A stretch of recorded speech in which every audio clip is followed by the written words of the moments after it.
हरेक वर्ष श्रावण महिना सुरु हुन साथ बजार किन हरियो देख्न थाल्छ? किन विवाहित महिलाहरू हरियो चुरा, हरियो पोते र मेहेन्दी लगाउन उत्साहित हुन्छन्? के यो केवल फेसन हो कि यसको पछाडि लुकेको छ हजारौं वर्ष पुरानो धार्मिक, सांस्कृतिक र मनोवैज्ञानिक रहस्य? आजको भिडियोमा यही रोचक कथा जानौं। हिन्दू धर्म अनुसार श्रावण महिना भगवान शिवको सबैभन्दा प्रिय महिना मानिन्छ। यस महिनाभर देशभरका शिव मन्दिरहरूमा भक्तजनको भिड लाग्ने गर्छ। सोमबारको व्रत, जलाभिषेक, रुद्राभिषेक तथा शिव पूजा विशेष रूपमा गरिन्छ। मान्यता अनुसार यस महिना श्रद्धापूर्वक पूजा आराधना गर्दा भगवान शिव प्रसन्न भई परिवारमा सुख, शान्ति, समृद्धि र दीर्घायुको आशीर्वाद दिनुहुन्छ। यही विश्वासका कारण विवाहित महिलाहरूले पति र परिवारको कल्याणको कामना गर्दै श्रावण महिनाभर हरियो चुरा, हरियो पोते र हरियो वस्त्र धारणा गर्ने परम्परा आजसम्म जोगाइरहेका छन्। हरियो रङलाई प्राकृतिक हरियाली, नयाँ जीवन, आशा र समृद्धको प्रतीक मानिन्छ। श्रावण वर्षायामको महिना हो, चारैतिर हरियाली फैलेको हुन्छ। यस प्राकृतिक वातावरणसँग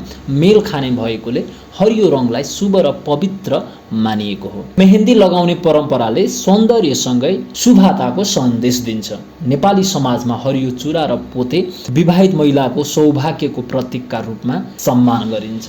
श्रावण सुरु भएसँगै देशभरका बजारहरूमा हरियो चुरा, पोते, मेहेन्दी, साडी, कुर्ता तथा अन्य श्रृङ्गारका सामग्री किन्ने महिलाहरूको भिड बढ्छ। व्यापारीहरूका अनुसार यस महिनामा वर्षकै सबैभन्दा बढी व्यापार हुने गर्छ। नयाँ डिजाइनका चुरा, आकर्षित पोते र मेहेन्दीका विभिन्न शैलीहरूले बजार झन रङ्गीन बनाइदिन्छ। यसरी श्रावण धार्मिक आस्थाले मात्र होइन, स्थानीय व्यापार, अर्थतन्त्र समेत चलायन बनाउने महिना बनेको छ। श्रावणमा हरियो चुरा, पोते र मेहेन्दी लगाउने परम्परा केवल एउटा संस्कार होइन, यो हाम्रो संस्कृति, धार्मिक विश्वास, पारिवारिक सम्बन्ध, प्रकृतिको सम्मान र नेपाली पहिचानसँग जोडिएको सुन्दर परम्परा हो। यदि तपाईँ पनि श्रावणको यो परम्परालाई सम्मान गर्नुहुन्छ भने कमेन्टमा हर हर महादेव लेख्न नबिर्सनुहोला। यस्तै नेपाली संस्कृति, इतिहास र रोचक तथ्यहरू हेर्न हाम्रो च्यानललाई सब्स्क्राइब गर्न नबिर्सनुहोला।